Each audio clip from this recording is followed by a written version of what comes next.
उन्होंने सबसे पहला काम यह किया, जब उनको फ्रस्ट्रेट कर दिया, लोगों ने उन्हें ट्रैप किया था षड्यंत्र के तहत, उन्होंने एलएलबी की पहले।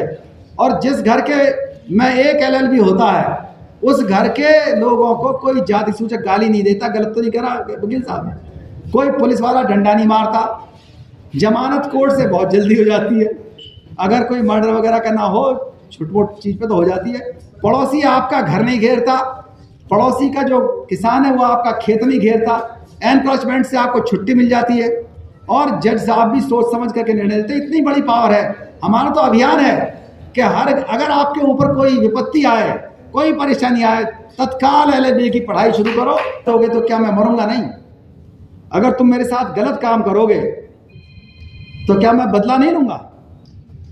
बदला लेने की भावना मना है, लेकिन आत्मरक्षा का अधिकार भारतीय न्याय संहिता सेक्शन 34 से 44 तक आपको इस हद तक देती है कि अपनी प्रॉपर्टी बचाने के लिए, अपने आप को बचाने के लिए आप हमला कर सकते हैं दूसरे पे। और 38 और 41 में यहां तक है कि आप भी जान ले सकते हैं। तो हम बदले की भावना का प्रचार नहीं कर रहे, हम प्रचार कर रहे हैं कि आत्मरक्षा के लिए आपको अगर कलम रखनी है घर में, तो हॉकी भी रखनी पड़ेगी। कोई ना कोई ले ही जाएगा। हमें सॉल्यूशन पर काम करना है। सॉल्यूशन शुरू होगा अपने आप से। हम कसम खा करके जाएं कि हम अपने मोहल्ले में कल से ही जिम भी खोलेंगे, अंग्रेजी भी पढ़ेंगे, वकील बनाएंगे अपने घरों के अंदर। और वकील कोई भूखा नहीं मरता है, इतना तो काम सीख जाता है। और मुकदमा जीते ना जीते उससे कोई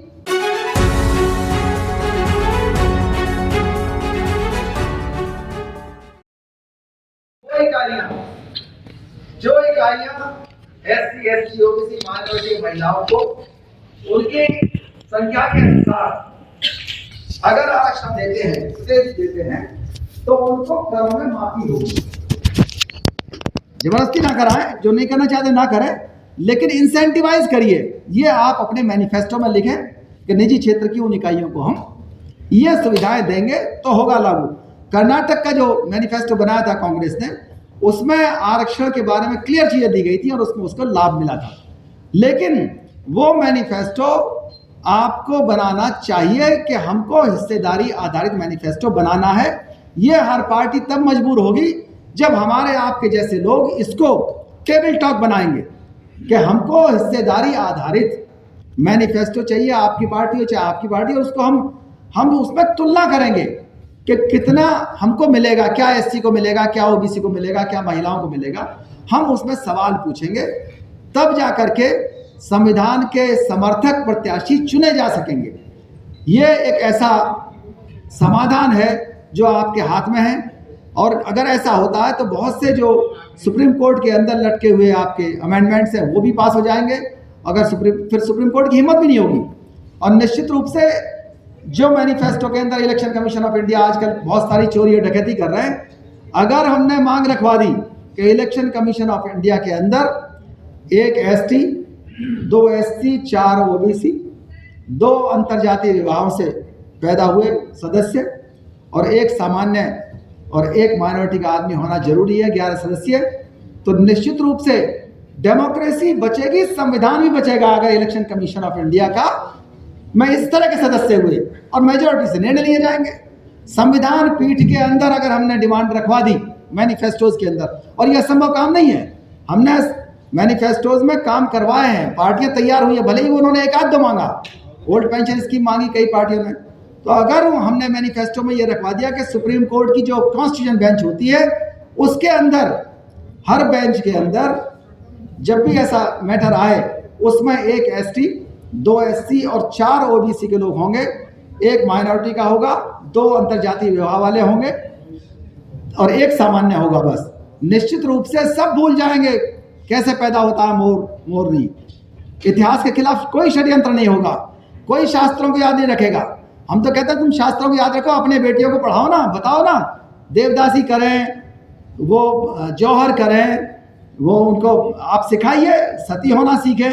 हम मना नहीं कर रहे, लेकिन उनकी हिम्मत ऐसी नहीं होगी कि वो जुडिशरी के डिसीजन में आकर के कहने लगे। एक जज ने कहा कि बहुत अच्छी किताब है और हमारी मनुस्मृति उसको लागू करना चाहिए। वो क्या लागू करना चाहते हैं आप देश का और समाज का सत्यानाश करना चाहते हैं। उन चीज़ों को, जिन चीज़ों को भारतीय संविधान ने और हमारे बुजुर्गों ने हटा दिया और संविधान सबसे सर्वोपरि हो गया, उसको मानने में आपको दिक्कत क्या है? अपने घर में जाके पूछो। लेकिन उनको ये नहीं है, उनकी भले ही दोनों आंखें फूट जाएं, उनको इस बात की चिंता है कि जो लोकतंत्र में हमारे पड़ोसी SC ST OBC को मिल रहा है उसको नहीं मिलना चाहिए, उसकी भी एक आंख फूट जाए, हमारी भले ही दोनों आंख फूट जाए। इसीलिए तो आई थी गुलामी पूरे देश के अंदर, क्योंकि उन्होंने न सिर्फ हमारी आंखें फोड़ी, अपनी भी आंखें फोड़ी। अंधविश्वास से ग्रस्त प्रत्याशी जब तक चुने जाएंगे तो ये सुन लीजिए कि अंधविश्वास की सजा है हमारी गरीबी। और अंधविश्वास जो है वो आपकी पल्स देखता है, उसको हटाना पड़ेगा। 22 प्रतिज्ञा अगर नहीं अपनाएंगे, हमको यहाँ तक माइक्रो स्ट्रेटजी बनानी पड़ेगी, नाम भी बदलने होंगे, उपनाम भी बदलने होंगे, अपने ऐतिहासिक जो आइकॉन्स है वो अपनाने होंगे, अनैतिहासिक आइकॉन्स छोड़ने होंगे, पंचशील अपनाना पड़ेगा, मध्यम मार्ग अपनाना पड़ेगा। हमारा काम मध्यम मार्ग है। राइट विंग एक्सट्रीमिज्म हमारा दुश्मन है पूरी दुनिया के अंदर। एक्सट्रीमिज्म के खिलाफ ही महामानव बुद्ध ने मध्यम मार्ग की खोज की थी। उन्हें पता था दुनिया के अंदर एक्सट्रीमिज्म है, वो एक्सट्रीमिज्म के खिलाफ मध्यम मार्ग पर चल करके। और अच्छी जो आपने कहा था कि मुफ्त शिक्षा होनी चाहिए, लोकतंत्र का अर्थ क्या है? अगर मुफ्त शिक्षा नहीं है, एक से शिक्षा नहीं है, मुफ्त चिकित्सा नहीं है, मुफ्त न्याय नहीं है, मुफ्त सुरक्षा नहीं है, तो लोकतंत्र का क्या मतलब है? फिर तो राजतंत्र ठीक था, सम्राट अशोक और अकबर जैसा राजा होना चाहिए। बात यह नहीं है। असली चीज है कि असली लोकतंत्र का उद्देश्य हमने उसे इसीलिए अपनाया कि हमको एक सी शिक्षा चाहिए और मुफ्त शिक्षा चाहिए हर आदमी को, चिकित्सा चाहिए, सेफ्टी चाहिए, पूरी तरह सुरक्षा। और इसके लिए जरूरी है कि हम आत्मरक्षा के लिए भी तैयार हों। मैं शेक्सपियर का एक स्टेटमेंट 2 मिनट में खत्म कर रहा हूँ। शेक्सपियर का एक स्टेटमेंट बताऊंगा। हमने बुद्धिज्म भी पढ़ा, सब चीज पढ़ी, शेक्सपियर भी आप लोगों ने पढ़ा है। शेक्सपियर ने मर्चेंट ऑफ वेनिस में लिखा है कि अगर तुम मुझे सुई चुभोगे तो क्या मुझे दर्द नहीं होगा? अगर तुम मुझे गुलगुली करोगे तो क्या मुझे हंसी नहीं आएगी? अगर तुम मुझे जहर दोगे तो क्या मैं मरूंगा नहीं? अगर तुम मेरे साथ गलत काम करोगे तो क्या मैं बदला नहीं लूंगा? बदला लेने की भावना मना है, लेकिन आत्मरक्षा का अधिकार भारतीय न्याय संहिता सेक्शन 34 से 44 तक आपको इस हद तक देती है कि अपनी प्रॉपर्टी बचाने के लिए, अपने आप को बचाने के लिए आप हमला कर सकते हैं दूसरे पे। और 38 और 41 में यहां तक है कि आप भी जान ले सकते हैं। तो हम बदले की भावना का प्रचार नहीं कर रहे, हम प्रचार कर रहे हैं कि आत्मरक्षा के लिए आपको अगर कलम रखनी है घर में तो हॉकी भी रखनी पड़ेगी। कोई पूछे तो कह देना खेलने के लिए, हॉकी तो रखवा सकते हो ना। जिस घर के अंदर 4 हॉकी रखी हुई है, 4 सीटी रखी है, 4 हेलमेट है, 4 टॉर्च है, आधी रात हो चाहे दोपहर, उस घर के सामने से कोई इसलिए नहीं गुजरेगा कि वहां छेड़खानी करे। मालूम है 4 हॉकी रखी हुई है, 4 लाठी रखी हुई है। आत्मरक्षा का अधिकार आपको अपनाना पड़ेगा। और हमारे पढ़े लिखे लोग निराश ना हों। संघर्ष हमारे दादा परदादा करते आए हैं, उनसे तो बेहतर स्थिति में हम। नौकरी छोड़नी पड़े तो नौकरी छोड़ दो, कोई भूखा नहीं मरेगा, कोई भूखा नहीं मरेगा। जिसने सड़क पर या गली में अपनी पहचान बनाई है, उसे इतना हमारे समाज के लोग आ गए हैं, उसे भूखा नहीं मरने देंगे। कोई भी ना जहर खाने की जरूरत है, ना गोली मारने की जरूरत है, कोई बदले की भावना की भी आवश्यकता नहीं है, लेकिन संघर्ष तो करना पड़ेगा।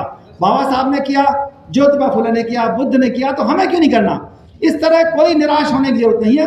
अगर ऐसे निराश हैं तो बहुत सारे आज NGO बने हुए हैं, हम हेल्प करेंगे, आपकी लड़ाई हम लड़ेंगे। और वकीलों से कहते हैं आंदोलन चलाएं कि सबसे पहले तो वकालत करिए।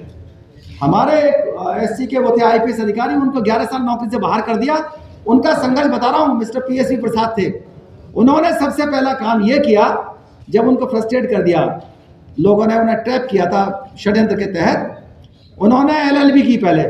और जिस घर के में एक LLB होता है, उस घर के लोगों को कोई जाति सूचक गाली नहीं देता। गलत तो नहीं करा वकील साहब? कोई पुलिस वाला डंडा नहीं मारता, जमानत कोर्ट से बहुत जल्दी हो जाती है।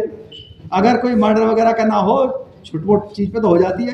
पड़ोसी आपका घर नहीं घेरता, पड़ोसी का जो किसान है वो आपका खेत नहीं घेरता, एनक्रोचमेंट से आपको छुट्टी मिल जाती है। और जज साहब भी सोच समझ करके निर्णय लेते। इतनी बड़ी पावर है। हमारा तो अभियान है कि अगर आपके ऊपर कोई विपत्ति आए, कोई परेशानी आए, तत्काल LLB की पढ़ाई शुरू करो। हर घर में एक वकील होना चाहिए, हर खानदान में हो।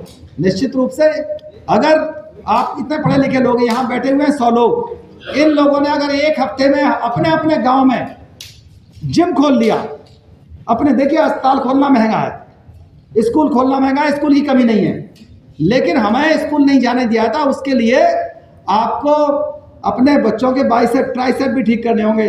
हर मोहल्ले के अंदर जिम खोलिए, हर मोहल्ले के अंदर 10-20 हज़ार में खुल जाता है। एक एक कमरा दे दो, 100 लोग यहाँ बैठे, 100 जिम तो खुल जाएंगे कल ही। देखिए बिना जिम खोले हुए, बिना स्कूल के हमारा कल्याण नहीं होने वाला। अस्पताल तो कोई ना कोई ले ही जाएगा। हमें सॉल्यूशन पर काम करना है। सॉल्यूशन शुरू होगा अपने आप से। हम कसम खा करके जाएं कि हम अपने मोहल्ले में कल से ही जिम भी खोलेंगे, अंग्रेजी भी पढ़ेंगे, वकील बनाएंगे अपने घरों के अंदर। और वकील कोई भूखा नहीं मरता है, इतना तो काम सीख जाता है, और मुकदमा जीते ना जीते उससे कोई वसूल भी नहीं कर पाता फीस। बहुत बहुत धन्यवाद। जय भीम, जय भारत, जय संविधान, लोकतंत्र की जय हो।